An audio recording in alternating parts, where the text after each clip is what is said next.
Iran వాళ్ళు నేను ఎప్పటి నుంచో అనుకుంటానే ఉన్నాను ఈ పని చేస్తారు అని. వాళ్ళ కష్టం వస్తే కనుక అదే జరిగింది.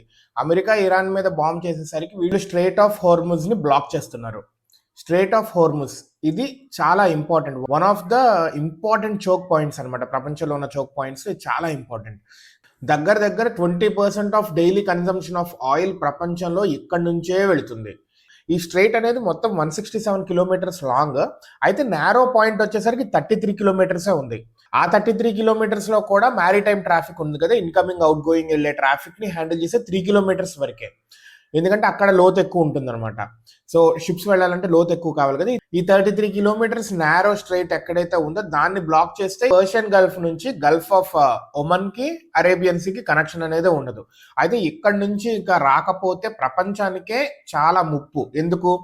ఆయిల్ రేట్స్ పెరిగిపోతాయి. ఆయిల్ రేట్స్ పెరిగిపోవడంతో ఇన్ఫ్లేషన్ వస్తుంది. 1 to 1 ప్రతిదీ పెరిగిపోతుంది. ఇదే ఇరాన్ కున్న one of the big assets ఏంటంటే ప్రపంచాన్నే బెదిరించగల, భయపెట్టగల one of the important choke points వాళ్ళకి దగ్గరలో ఉంది.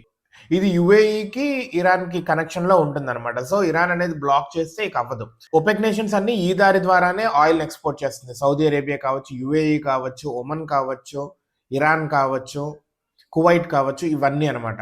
సో చూడాలి నెక్స్ట్ స్టెప్స్ ఎలా ఉంటాయో.